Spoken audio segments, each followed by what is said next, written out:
Kami merasakan kehadiran-Mu bukan hanya pada waktu 2000 tahun yang lalu. Di ruangan ini Kau datang bagi kami, ingin menyapa kami. Kasih-Mu yang akan membukakan rahasia kebenaran firman-Mu. Dan tolong kami Tuhan, singkirkan segala hal yang membuat kami tidak bisa berkonsentrasi, susah untuk boleh menerapkan firman Tuhan, bahkan menjadi tuntunan kami. Dalam nama Yesus tolong kami untuk terus memiliki damai yang dari surga. Ketika kami ada di hadirat-Mu, kami merasakan Engkau begitu baik bagi kami. Dan saat ini kami rindu kembali Kau berbicara. Sampaikanlah maksud-Mu. Di dalam nama Tuhan kami Yesus Kristus, kami sambut firman-Mu. Amin. Silakan duduk Bapak Ibu Saudara yang terkasih dalam Tuhan.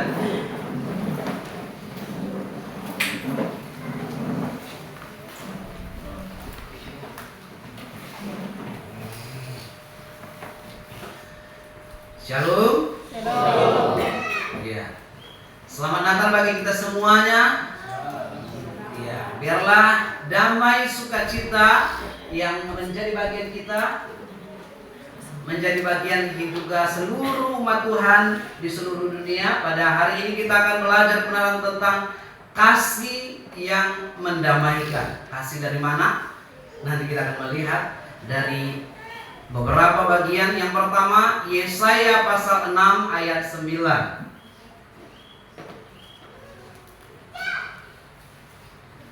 Jemaat Tuhan akan membaca bagian ini dan saya akan membaca bagian yang kedua.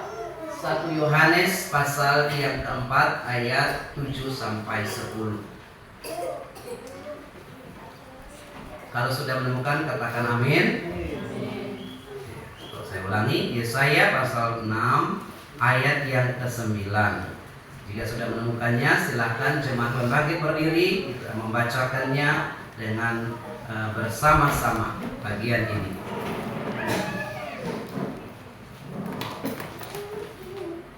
Dua, tiga. Demikian firman-Nya, pergilah dan katakanlah kepada manusia ini, dengarlah sungguh-sungguh, tetapi jangan tinggalkan, dengarlah sungguh-sungguh, tetapi jangan tinggalkan.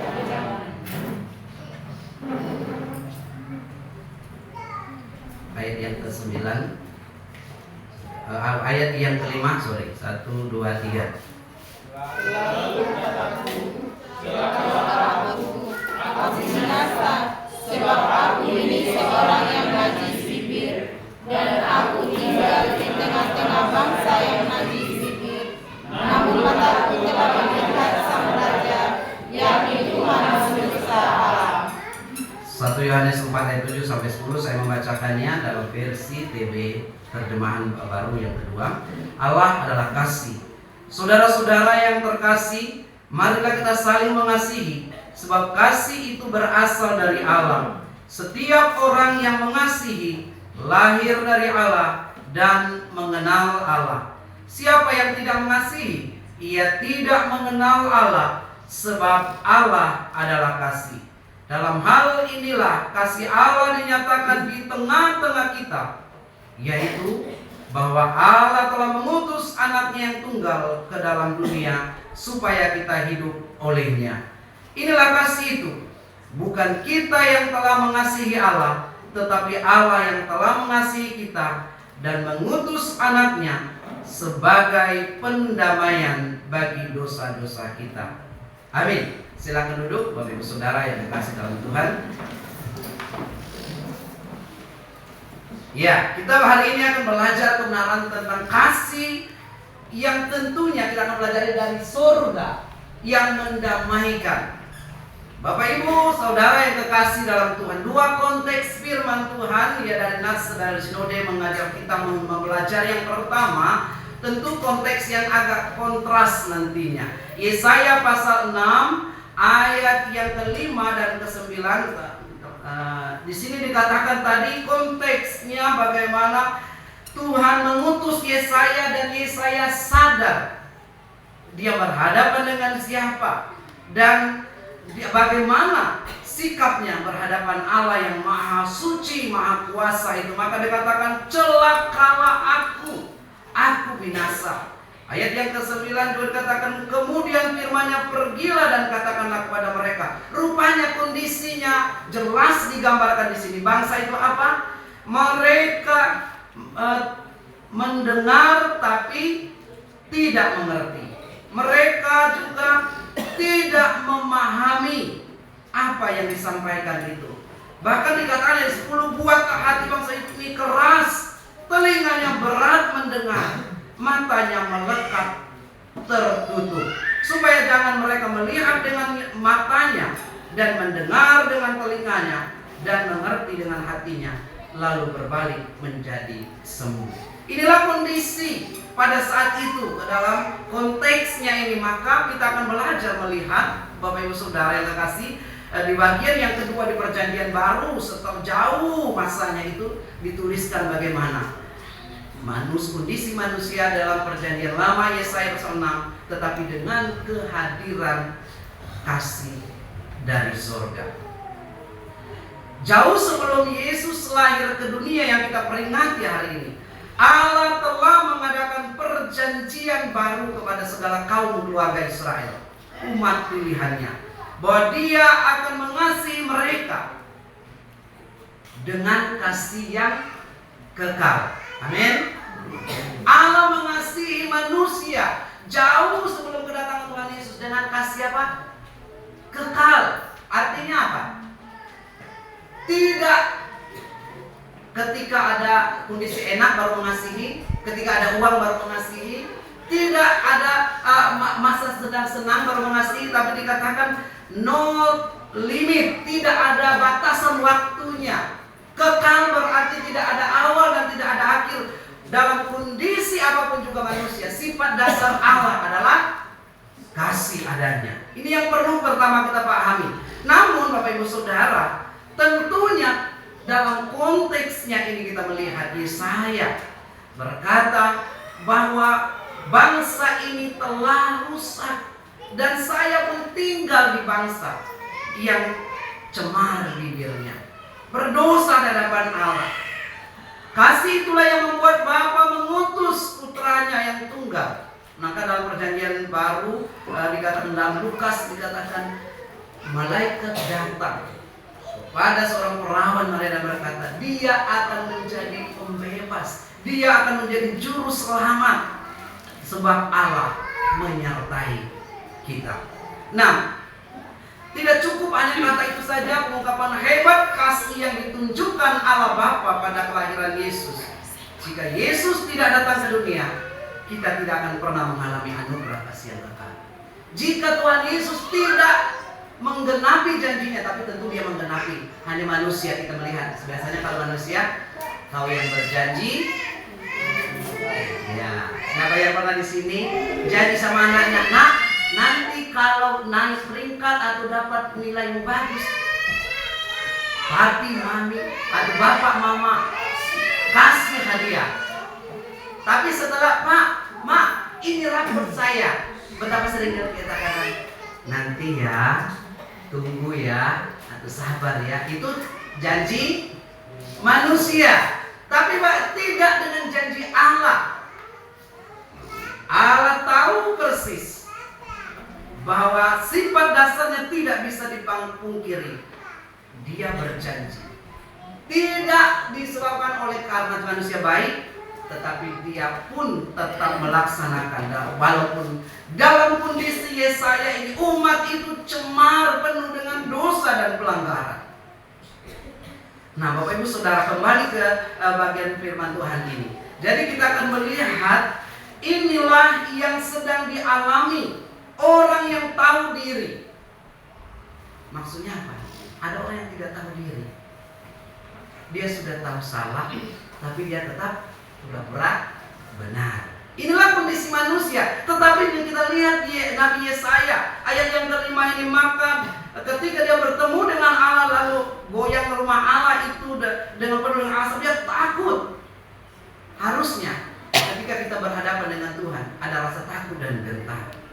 Bagaimana Musa ketika bertemu dengan Allah di pada belantara, ketika dikatakan belukar itu menyala. Sebelum dia diutus, dia takut, bahkan dia lepaskan maksudnya. Dia sadar sepenuhnya. Apalagi Yesaya berkatakan, aku tinggal di tengah-tengah bangsa yang najis bibirnya. Kenapa sih disoroti masalah bibir? Karena rupanya banyak orang dan pada umumnya gampang sekali najis dalam bibirnya atau berdosa dengan lidahnya. Mungkin tangan bisa kita kontrol, yang lain bisa kita kontrol, tapi lidah, apa istilah selalu saya dengar? Kenapa bicara itu? Bicara tidak enak, bicara kotor, bicara keceplosan. Kenapa saya berkata inilah kondisi? Tetapi dikatakan mungkin di dalam nas ini tidak dikatakan umat itu keceplosan, tidak ada. Tetapi di sini dikatakan bangsa aku tinggal di bangsa yang najis bibir. Waduh. Kondisi inilah aku tinggal di tengah-tengah bangsa yang najis bibir. 2 kali disebutkan dalam terjemahan baru ini. Namun mataku telah melihat sang raja. Maksudnya adalah dalam konteks ini najis bibir, lidahnya umat itu dikatakan mereka tidak memuji Tuhan lagi. Perkataannya penuh dengan perkataan yang tidak benar. Perkataan penuh dengan sumpah serapah dan penuh dengan kebohongan, tipu muslihat. Bahkan umat Tuhan juga mereka bertanya, mana itu Tuhan, katanya menyelamatkan dan seterusnya. Karena mereka ketika masa-masa yang berat dalam hukuman Allah. Bapak Ibu Saudara yang kekasih, jadi kita masuk ke dalam kondisi di 1 Yohanes. Inilah yang kita lihat pada hari ini. Konteks dalam 1 Yohanes pasal yang keempat ini menceritakan bahwa Allah adalah kasih. Manusia berdosa, Allah adalah kasih. Jadi bagaimana menjembatani ini? Nanti kita akan belajar mengenai jembatan yang Allah pakai, yaitu jembatan moderasi atau mempertemukan antara Allah yang suci dan kudus dan manusia yang penuh dengan berdosa, najis bibir. Mudah-mudahan di sini tidak ada lagi ya. Amin. Kalau di sini roh sudah memuji Tuhan semua. Ibu-ibu tadi latihan 1 kali atau 2 kali tadi malam saja, langsung memuji Tuhan. Wah, luar biasa. Di rumah juga biarlah ibu-ibu juga memuji Tuhan. Bapak-bapak yang ketinggalan, PKB di Baras sudah maju. Kita juga harus maju juga satu waktu. Kenapa? Biar lidah kita memuji Tuhan, baik adanya dan Tuhan berkenan.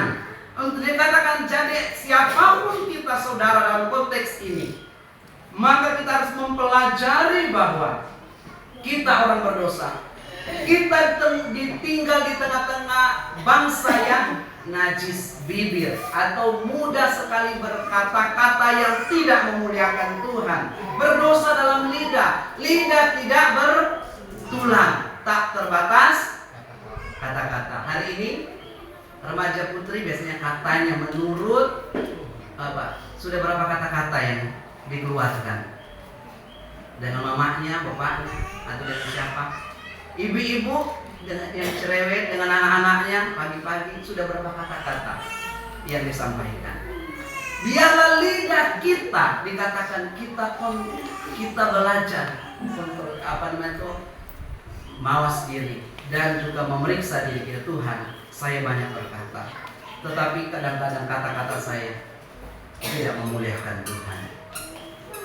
Konteks ini maka dikatakan belajar poin yang ke dalam 1 Yohanes, yaitu Allah adalah kasih. Manusia kondisinya tadi berdosa dan celah, tapi Allah adalah kasih dan telah menunjukkannya. Bagian di setiap orang yang mengasihi lahir dari Allah dan mengenal Allah. Apakah Bapak sudah mengasihi? Kayaknya belum merangkum. Apakah Bapak Ibu Saudara hidup dalam kasih? Amin. Jangan hanya di lidah ya, tapi ini saya bertanya dalam konteks khotbah Natal ini. Kalau kita sudah mengasihi, mengenal kasih, dan kita sudah lahir, maka kita adalah anak-anak Allah. Siapa yang tidak mengasihi, tidak mengenal Allah. Nah, ini kata firman Tuhan. Jadi jangan biarkan kita di luar kasih, tapi tinggal di dalam kasih Allah. Banyak definisi kasih, tapi kita melihat dari segi sifat dasar Allah yang adalah kasih. Dikatakan Allah adalah kasih. Kasihnya bukan seperti kasih manusia. Ketika engkau senyum, saya ikut senyum. Tapi kalau engkau cemberut, saya pun lebih cemberut. Biasanya kalau manusia sudah senyum saya Pak, tapi dia cemberut. Cemberut juga saya. Dia buang muka, saya buang muka. Tapi kalau kasih Tuhan ini penterjemahan secara langsung ya. Kasih dari surga. Orang cemberut, orang sedang kesusahan, kita harus tetap senyum. Amin. Ya memang ada kalanya kita orang menangis dan orang menangis, tapi kasih dari surga akan memampukan kita. Lebih lanjut dikatakan di sini apa Bapak Ibu Saudara? Dalam hal inilah bahwa Allah telah mengutus anaknya. Nah, inilah yang namanya keperayaan Natal adalah penjelmaan Allah menjadi manusia yang dirayakan oleh seluruh umat percaya. Sehingga ada sekarang istilah Disnatalis. Apa itu artinya? Memperingati kelahiran. Pada dasarnya sebenarnya kelahiran itu kelahiran organisasi Disnatalis atau apa semacam. Padahal pada dasarnya pertama Natal yang pertama adalah Allah yang menjelma manusia oleh kasih-Nya yang besar. Maka perayaan Natal identik dengan perayaan damai. Kok bisa? Iya, karena apa? Manusia najis bibir, Allah yang Maha Kudus dan suci, dikatakan tadi dulu dia Yesaya bilang celaka sebenarnya kita, tapi karena kasih-Nya melalui Yesus Kristus, itulah yang membuat mendamaikan. Jadi siapa sih yang bermusuhan sebenarnya? Manusia berusaha bermusuhan dengan Allah. Mungkin kita nggak perang-perangan, bombe-bombean dengan Tuhan, tapi konkretnya kita tidak mau mendengar Allah. Kita tidak mau taat kepada perintah Tuhan. Kita tidak mau mengikuti ajaran Tuhan. Itulah maka lebih senang. Kata istilah Ibu Nona Deborah tadi malam, bernostalgia. Suka lagu-lagu nostalgia? Yang kelahiran ya 80-90 suka. Saya juga salah satunya suka nostalgia. Tapi lagunya boleh, jangan perbuatannya. Misalnya kita dulu marah-marah, tapi sekarang masih nyanyi, aku masih seperti yang dulu. Suka marah-marah, bombe-bombe, kalau perlu bentak-bentak. Nah, itu tapi itu yang bernostalgia itu jangan. Tetapi maka dikatakan Allah datang mendamaikan. Apa yang dinamaikan? Kita bermusuhan dengan Allah, kita celaka, tapi Allah berusaha datang menyelamatkan kita. Inilah perayaan Natal. Maka melalui Natal Tuhan datang ke dunia memperlihatkan secara jelas perintisan jalan damai itu bukan oleh manusia. Bapak Ibu Saudara, berapa sih harganya perdamaian? Di Irian pernah kasus, ada bukunya, Anak Perdamaian, anak salah satu kepala suku. Berapa sih harga perdamaian Timur Tengah sampai hari ini? Berapa nyawa melayang? Mungkin terlalu jauh Pak Pendeta, tapi kalau di antara kita ada 5 tahun remaja seusia kami dulu waktu SMP, 5 tahun dari pokoknya dari kelas 2 SMP sampai kita mungkin mau selesai ya SMA, tidak berdamai dengan temannya. Itu secara konkret. Jadi musuhan, tidak baku tengok, mungkin dalam satu ruangan, tetapi masing-masing kalau dia menghadapkan geser-geser sedikit. Kenapa? Tidak mau lihat dia. Hatinya tidak dikuasai oleh kuasa Allah. Dia bilang, kenapa lah kalau bahasa daerah kami Bengkulu itu purian? Kenapa lama sekali purian sama temannya? Iya, saya sih sebenarnya tidak lagi, tapi dia nggak mau buka bicara. Iya, harus mulailah bilang gitu. Kita anak Tuhan. Kasih Allah mendamaikan. Dan biarlah kita juga hidup dalam damai. Artinya damai itu bukan sesuatu yang kita hanya lip service, saya berdamai dengan dia, tapi hatinya tidak. Berdamai melibatkan seluruh tubuh, jiwa dan roh. Maka dikatakan salam damai. Jangan shalom, shalom. Ada damai di hati, ada. Tapi ketika lihat orang yang pernah membuat dia sakit, cita-cita tak bilang apa? sakit lagi di sini. Tetapi kalau Allah sudah mendamaikan dan kita mengangkat rasa itu, maka ketemu dengan orangnya, dengan sesama manusia, maka dikatakan di sini, barang siapa yang telah mengenal kasih itu, Allah telah melanjutkannya bagi kita dengan datang ke dunia, mendamaikan manusia. Maka bukan kita yang mengasihi Allah, tetapi Allah yang mengasihi kita dan mengutus anaknya sebagai apa? Pendamaian. Jadi inilah yang disebut dengan jembatan moderasi, atau Allah membuat manusia kembali kepada Tuhan supaya kita berdamai dengan Sang Pencipta. Apakah Bapak Ibu sudah berdamai dengan Tuhan? Adakah hubungan yang baik dengan Tuhan? Malam kita sudah banyak belajar. Sekarang aplikasinya. Dikatakan bagian ayat yang ke-9 ini. Dalam hal inilah kasih Allah dinyatakan di tengah-tengah kita, bahwa Allah telah mengutus anaknya yang tunggal ke dalam dunia supaya kita hidup olehnya, hidup oleh Tuhan dan di dalam damai. Kasih dari surga membawa kedamaian. Jembatan moderasi dalam Natal tersebut akan menolong kita memahami Tuhan saja kok membuka pembicaraan dengan manusia dan mau berdamai. Kenapa saya susah untuk membuka pembicaraan? Mengapa banyak komunikasi beku? Mengapa banyak saling menurut pikirannya sendiri? Karena apa? Tidak ada komunikasi yang baik. Oleh sebab itu perlu jembatan. Apa jembatannya? Moderasi atau apa penengahnya? Ya hati kita harus berdamai. Harus belajar membuka diri. Harus belajar meminta maaf. Ayo bapak-bapak, beranikah kita minta maaf sama anak kita, sama istri kita? Ayo ibu-ibu, beranikah minta maaf sama bapaknya, sama anak-anaknya? Kadang-kadang gengsi Pak, sudah dimaafkan sih, tapi harus keluar dari mulut. Waktu saya menyelesaikan suatu perkara, saya bilang, katanya mau damai. Iya, damai. Minta maaf sekarang. Enggak mau. Minta maaf sekarang. Enggak mau loh. Kalau enggak mau enggak selesai kita. Ini benar terjadi. Terus dia bilang, ayo tuntut. Jadi tidak akan selesai kalau masih ada. Ungkapkan semua kemarahan, ungkapkan semua kesalahan. Berdamai berarti Kristus ada di sini dan kita berani berkata, ampuni saya Tuhan dan saya mau membuka diri terhadap sesama. Maka Allah yang dalam rupa Maha Suci dan Kudus itu akan mengampuni orang yang najis bibir, kita yang penuh dengan dosa, penuh dengan pelanggaran, penuh. Lupakan egomu. Lalu dia bilang, mulai datang, iyo, karena Tuhan ada di sini, Pak Pendeta yang suruh. Saya bilang jangan karena Pak Pendeta yang suruh. Minta maaf. Jadi langsung pelan-pelan. Tapi ya paling tidak ada usaha. Kadang-kadang kita betapa sulitnya kalau mau berdamai dengan seseorang. Mungkin langkahnya hanya beberapa langkah saja, tapi sulit kali melangkah. Dan saya bilang sama si suami, Bapak rendahkan dirimu, berdamailah dengan istrimu.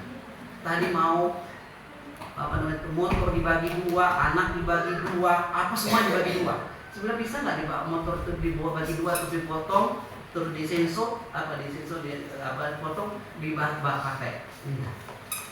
Rendahkan hatimu. Pelan-pelan digeser-geser. Tapi bagus. Terus setelah itu maaf, menangis-nangisan, terus kayak Teletubbies berpelukan. Saya senang lihatnya. Tuhan itu senang. Amin. Tapi memang berat kadang-kadang untuk melepaskan ego kita. Allah melepaskan egonya. Dia turun ke dalam dunia menjadi manusia. Kenapa sih kita tidak mau? Betapa sulitnya kita untuk berkata maaf.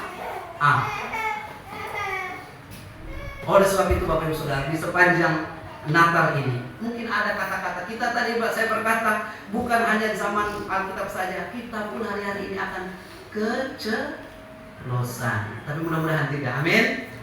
Kalau keceplosan itu ada, berani minta maaf, itu gentleman. Tapi kalau ego tinggi, berarti belum ada kasih Tuhan. Tapi kalau kasih Tuhan ada, minta maaf ya, saya salah, saya berdosa. saya berkata-kata, saya keceplosan, saya emosi, itu sebenarnya akan merontokkan semua beban di hati. Terakhir Bapak Ibu Saudara, tidak ada hal yang terlalu dibanggakan oleh Tuhan. Surga yang mulia Dia tinggalkan, maka Dia pun datang ke dunia. Kita pun sebagai warga gereja, tidak ada yang perlu dibanggakan dalam diri kita. Kalau kita berdosa, untuk memperbaiki hubungan adalah merendahkan diri. Itu lebih baik. Amin. Apa yang Tuhan Yesus lakukan selain Dia datang dari surga? Dia membasuh kaki murid-muridnya. Sebagai tanda apa? Merendahkan diri. Mari kita saling merendahkan diri satu sama lain. Dengan demikian, maka nilai kasih Allah memenuhi, bukan di ruangan ini, tapi di hati kita. Nilai-nilai kasih Allah itu terjemahkan di hati dalam pergaulan kita. Kita sudah berdamai dengan Allah. Kita mohon ampun di hadapan Tuhan. Dan sepanjang tahun ini mungkin banyak hal yang menyakiti hati Tuhan. Kita mohon ampun terhadap sesama demikian. Dan jikalau ada, Tuhan ingatkan. Dikatakan, kalau engkau mengasihi Allah tapi kau membenci saudaramu, maka tidak ada kasih Allah. Itu bagian yang ayat yang ke-7 tadi. Oleh sebab itu, mari siapa yang tidak mengasihi, ia tidak mengenal Allah. Sebab Allah adalah kasih. Marilah kita saling mengasihi. Kasih dari surga adalah kehadiran Allah menjadi jembatan moderasi yang baik sehingga kita didamaikan. Jembatan apa yang kita pakai kepada sesama kita supaya berdamai? Ayo lakukanlah itu. Hempaskan, kalau bahasa anak muda itu, rasa ego itu. Tapi mari berdamai. Membuka diri satu sama lain itu lebih baik. Maka beban pun akan ringan dan kita akan berjalan dalam kasih karunia-Nya. Terpujilah nama Tuhan, Allah yang akan menolong kita untuk menerapkan bagian ini, bahwa Allah telah mengutus anaknya, dan dalam Allah yang suci itu telah datang untuk menghubungkan kasih itu. Diperlukan kerendahan hati. Nama Tuhan dipermuliakan. Kita berdoa. Terima kasih ya Tuhan. Hari ini kami memperingati kelahiran-Mu ke dunia. Kami tinggal sebagaimana pengakuan Nabi Yesaya. Di bangsa yang penuh dengan berdosa, najis bibir, najis perkataan, maupun juga segala kelakuan kami cenderung untuk tidak memuliakan Tuhan.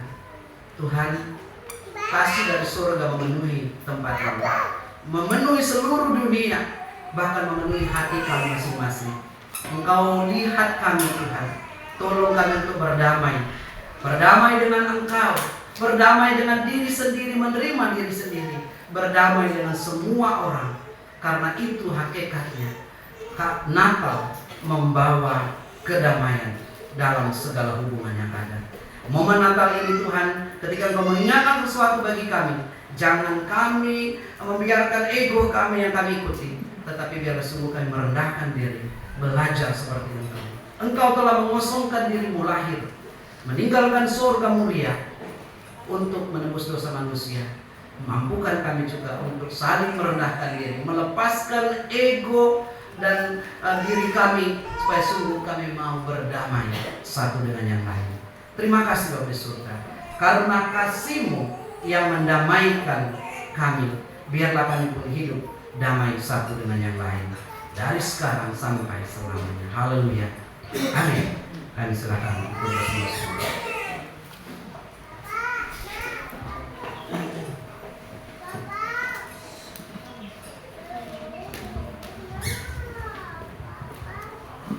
Puji Tuhan untuk kebenaran firman Tuhan. Tuhan memberkati hamba yang sudah menyampaikan firman Tuhan. Bapak Ibu Saudara, jemaat Tuhan, kita akan memberikan